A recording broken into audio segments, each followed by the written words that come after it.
Oi, gente. Eu já fiz um vídeo sobre a ida do Leonardo Stoppa para a extrema-direita, mas tem algumas coisas que eu não falei nesse vídeo. Uma das coisas que eu deveria ter abordado, mas o vídeo já estava meio longo, por isso é importante ter um outro vídeo, é que o conceito de transformismo de Antônio Gramsci talvez seja útil nesse momento para analisar esse movimento, não é, molecular, como chamava Gramsci, de indivíduos sendo cooptados pela classe dominante, ou indo à classe dominante, querendo ser cooptados, como você preferir. Para quem não sabe, o Leonardo Stoppa é colunista, colunista do 247, apresentador do programa Léo ao Quadrado, né? Aqui tem 11 artigos dele, né? Inclusive artigos minimizando o feminicídio, né? Problemático, mas tem artigos defendendo que o processo do triplex do Lula seja anulado, que quando o pessoal da extrema-direita conhecer esses artigos do Leonardo Stoppa ou assistir vídeos antigos dele espalhados pela internet, eu não sei como é que o pessoal da extrema-direita vai reagir, né? Talvez de forma tão dura quanto os próprios seguidores dele estão reagindo à caminhada do Nicolas, né? Ele dizendo que parou a BR. Se vocês forem ver lá os comentários, né, dos seguidores, né? Os comentários dos seguidores são bastante agressivos com o Leonardo Stoppa, né? Bem agressivos. Mas antes da gente falar sobre isso, eu quero trazer o conceito de transformismo, né? Aqui a mídia já explorando, né? Influenciador de esquerda se junta à caminhada do Nicolas e tudo mais. Ele mudou o nome do canal para Cancelado Stoppa. E ele tem 481 mil inscritos, mas eu acredito que a maioria desses inscritos tendem a se tornar, com o passar do tempo, o que é conhecido aqui no YouTube como inscrito fantasma. Não é? Ou as pessoas vão se desinscrever, ou vão estar inscritos, mas não vão mais assistir o conteúdo dele, porque obviamente não tem mais identidade com o conteúdo dele. Bem, o conceito de transformismo foi uma coisa que o Antônio Gramsci, pensador marxista, desenvolveu no Caderno do Cárcere. Eu estou aqui com essa versão dos Cadernos do Cárcere, o Caderno 1, não é? E o conceito de transformismo, ele aparece duas vezes, né? Ele aparece duas vezes.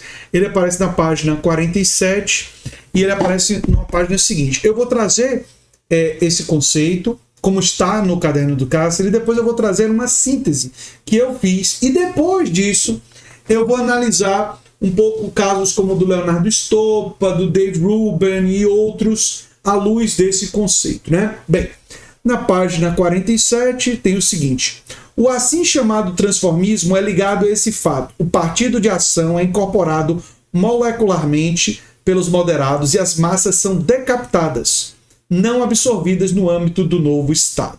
Né? E aqui, talvez mais claro ainda, os moderados continuam a dirigir o partido de ação mesmo depois de 1870. E o transformismo é a expressão política dessa ação de direção.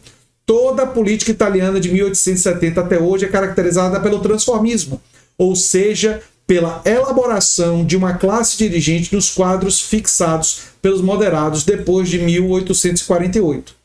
Com a absorção dos elementos ativos surgidos das classes aliadas e mesmo absorção mesmo das inimigas. A direção política se torna um aspecto do domínio, na medida em que a absorção das elites das classes inimigas leva à decapitação dessas últimas e à sua impotência. Basicamente, o que o Gramsci está dizendo é que a estratégia da classe dominante em absorver pessoas do campo popular ou do campo dos seus adversários leva à impotência das classes populares e é uma estratégia de dominação histórica. Ele estava descrevendo uma realidade dele, mas analisando o conceito e trazendo esse conceito para o marxismo, né? O conceito de transformismo, que foi utilizado depois de Gramsci muitas outras vezes para descrever esse movimento ou de indivíduos ou de grupos inteiros. Quando um partido inteiro abandona bandeiras históricas, mais ou menos como o Partido Trabalhista Britânico, que na liderança do Jeremy Corbyn estava defendendo socialismo e agora, sob a liderança do Keir Starmer, do ponto de vista econômico, defende quase nada, né? Ou seja, passa a defender a agenda da austeridade, a agenda da direita, toda essa agenda que não tem a ver com a esquerda. E isso representa, no caso do Partido Trabalhista Britânico, uma mudança de um grupo inteiro. Não é? Quando você tem os novos democratas nos anos 90, nos Estados Unidos, abandonando conexões com sindicatos para passar a defender uma agenda absolutamente neoliberal, um partido que nunca foi de esquerda deixa de ter os seus elementos ali de centro para se tornar um partido de centro-direita. Foi o que aconteceu com o Partido Democrata nos anos 80, o partido de Franklin Delano Roosevelt, que tinha uma tributação progressiva naquela época, na época de Roosevelt, passou a ter nos anos 90 uma política de favorecimento dos interesses dos bilionários. Esse é um movimento de grupos inteiros. Mas também existe o movimento de indivíduos, né? de indivíduos apenas. Não é? Deixa eu só trazer para vocês a definição que eu coloquei num curso meu sobre Gramsci. Não é? Essa é uma definição que eu venho lapidando já há mais tempo, né? E eu tenho ela sintetizada aqui no meu curso sobre Antônio Gramsci, sobre o pensamento de Gramsci. É um curso introdutório, o link para o curso está no comentário fixado. Transformismo em Antônio Gramsci é um mecanismo político por meio do qual a classe dominante neutraliza conflitos e preserva sua hegemonia, ao absorver lideranças, ideias ou grupos da oposição para dentro do bloco no poder. Não podemos chegar ao ponto de chamar o Leonardo Stoppa de uma liderança, mas é um influenciador com 480 mil seguidores. Pode-se dizer que dentro do âmbito dos influenciadores, era um influenciador relevante do campo da esquerda, que agora foi cooptado pela extrema-direita, né? E pela classe dominante. Porque a partir do momento que ele vai defender a caminhada do Nicolas e fortalecer, como ele está fazendo, fortalecer a extrema-direita, se ele foi identificado por lá pelas falas antigas, eu não sei o que vai acontecer, não sei até que ponto esse pessoal vai aceitar ele por lá. Mas enfim, essa é uma outra questão. Mas que ele fortalece que pautas? Ele fortalece a pauta da manutenção do 6x1, ele fortalece as pautas de isenção de impostos para bilionários, ele fortalece a pauta de quer ele queira ou não, porque ao fortalecer a extrema-direita, ele não fortalece apenas o golpismo, apenas o neofascismo, ele fortalece também as pautas econômicas da extrema-direita, que envolvem precarização do trabalho, né? Coisa que no meu vídeo anterior ele dizia que defendia e foi atraído pelo PT pela defesa do trabalho, mas aparentemente renunciou esses princípios em nome dessa adoção, né? Continuando no conceito. Em vez de derrotar seus adversários por confronto direto, o sistema e sua classe dominante os incorpora, esvaziando seu potencial crítico e impedindo que as massas populares se organizem de forma autônoma. É uma estratégia da classe dominante usar essa ferramenta do transformismo. O transformismo opera tanto de forma molecular, pela cooptação individual de quadros e intelectuais, quanto de forma coletiva, quando grupos inteiros migram para o campo dominante. A migração do Partido Trabalhista é um exemplo de um grupo inteiro, né? A mudança, as concessões feitas por determinados partidos políticos são grupos inteiros, né? E indivíduos fazem esse caminho também, né? Trata-se de uma forma típica do que Gramsci denominava de revolução passiva, mudanças conduzidas por cima, sem ruptura estrutural, na qual a direção política se converte em instrumento de dominação e a incorporação das elites oposicionistas leva à decapitação política das classes subalternas, mantendo-as passivas, fragmentadas e sob controle. Então é uma estratégia histórica da classe dominante, não é? E essa estratégia ela pode, como nos casos do Dave Rubin, ser facilitada, e eu estou falando agora especificamente do Dave Rubin, né, que era do TYT, muito semelhante ao TV 247 lá nos Estados Unidos, embora existam diferenças, né? O Dave Rubin, ele larga a TYT e vai ter o próprio podcast de direita e depois de extrema direita, começa se posando de moderado e depois faz o caminho, né, para a extrema direita. O Leonardo Stoppa foi mais rápido, né? No caso do David Rubin, ele claramente fez isso porque ele queria ganhar mais dinheiro e trabalhar menos, né? existe uma equação econômica. E é muito mais fácil o financiamento na extrema-direita, porque a extrema-direita conta com o financiamento do agronegócio, conta com o financiamento dos super ricos, dos bilionários, das classes dominantes, das grandes corporações empresariais, de seus executivos. A classe trabalhadora, pela própria estrutura do capitalismo, tem menos recursos econômicos. E, portanto, o financiamento coletivo da classe trabalhadora, que é fundamental para financiar projetos políticos contra-hegemônicos, e eu coloco aqui os meus cursos e falo abertamente sobre o meu Pix e virar membro, justamente porque a gente precisa fortalecer o nosso campo, né? É mais difícil, inquestionavelmente é mais difícil. Então tem esse elemento como um fator. Mas existem outros elementos, né? No caso do Leonardo Stolpa, ele fala muito sobre a questão familiar, experiência de vida, e tem exemplos assim de experiência de vida fazendo as pessoas reverem. A Ana Kasparian, apresentadora do TYT, ela teve uma experiência muito traumática em que ela foi alvo de violência. E depois disso, desse alvo de violência, por um sem-teto, né, ela começou a relativizar o grau da ameaça fascista do movimento trumpista. Dizer que não queria chamar eles de fascistas e tal. Só que no caso da Ana Kasparian, ela não abriu mão da agenda econômica de esquerda.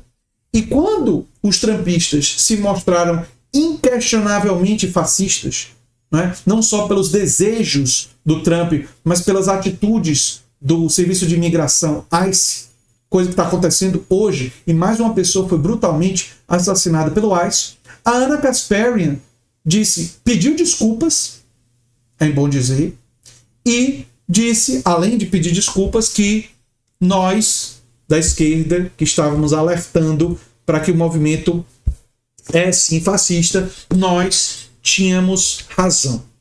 E aí vocês podem ver, né, tem todas essas mensagens aqui dos seguidores do Stolpa, assim, um número muito grande de comentários, né? Como pode, até pouco tempo a pauta era outra e que por dinheiro o cara se transforma e ofensas e tal, coisa ridícula. Muitas pessoas, inclusive, levantando dúvidas sobre o estado emocional do Leonardo Stolpa, né? Tiveram muitas pessoas no meu vídeo anterior falando que teria uma questão mental. Olha, gente, eu não tenho a menor condição de avaliar isso, né? E eu acho que a gente deve ter cuidado de tentar diagnosticar à distância, né? Agora, é possível que o trauma na questão lá do divórcio seja um dos elementos, como o próprio Stolpa diz, que levou ele a abraçar a extrema-direita? É possível. Agora, é absolutamente lamentável porque parece que algumas pessoas não conseguem interiorizar valores, né, e percepção de que essa extrema-direita que diz defender a família não defende a família, né? Porque defender a família é defender a família que não trabalhe 6 dias da semana, que não seja hiperexplorada. Como é defender a família e defender os 6 por 1? Isso não é defender família.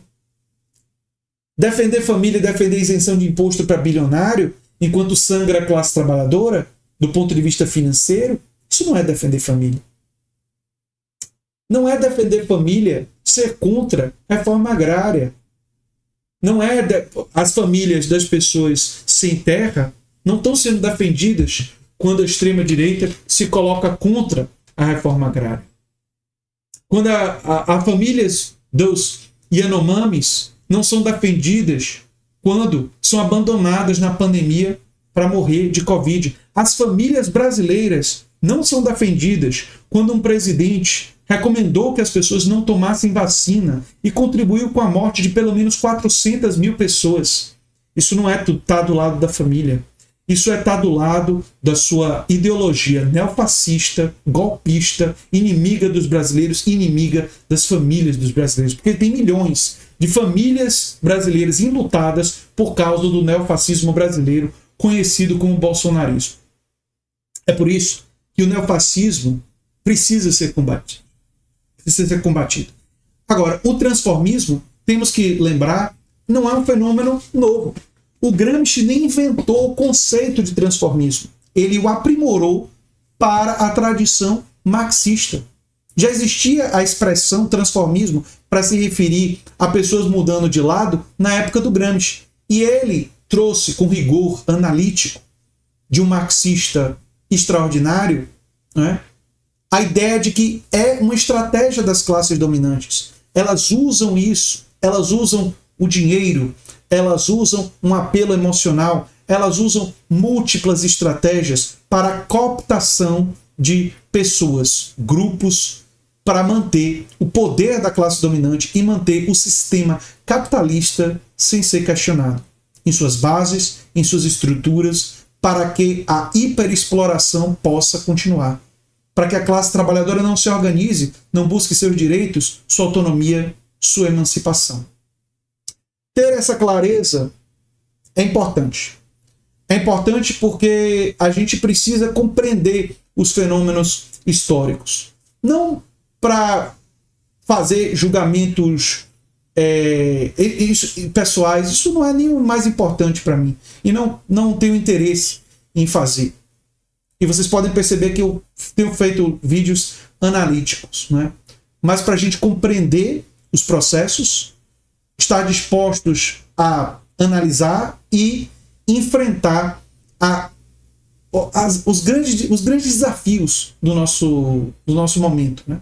O grande desafio do nosso momento, a grande ameaça civilizatória é o neofascismo, é a extrema-direita.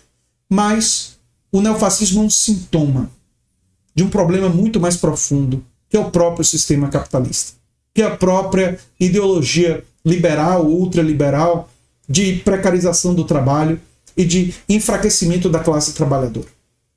Nós, do campo de esquerda, que defendemos uma sociedade mais democrática, mais livre, mais igualitária, que reconhecemos a importância dos movimentos sociais, do movimento negro, do movimento LGBTQ+, do movimento feminista, e reconhecemos todos esses movimentos como movimentos que precisam ser respeitados, precisam ser integrados a uma luta emancipatória de toda a classe trabalhadora.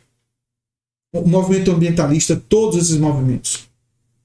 Não é nos dividindo, nos fragmentando que nós vamos vencer. É aprendendo a unidos lutarmos contra o sistema capitalista, porque nós somos verdadeiramente antissistema.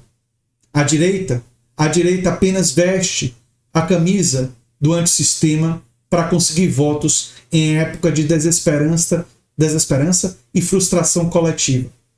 Mas é mais uma notícia falsa que eles produzem nesses tempos em que a verdade tem sido tão atacada. Eu sou André Teixeira Jacobina. O canal é a nova máquina do tempo. E se você, como eu, entende que não precisamos apenas derrotar o neofascismo, mas ter um horizonte para além do capitalismo, para a transformação da sociedade, eu peço que você se inscreva no canal, se torne membro ou apoiador. Quem sabe faz um dos nossos cursos. Temos cursos sobre o pensamento político de Marx, de Gramsci, sobre George Orwell, sobre Pierre Bourdieu.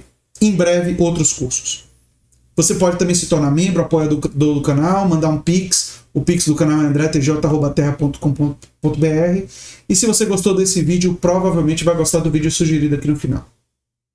Um abração e até o próximo vídeo. Tchau, tchau.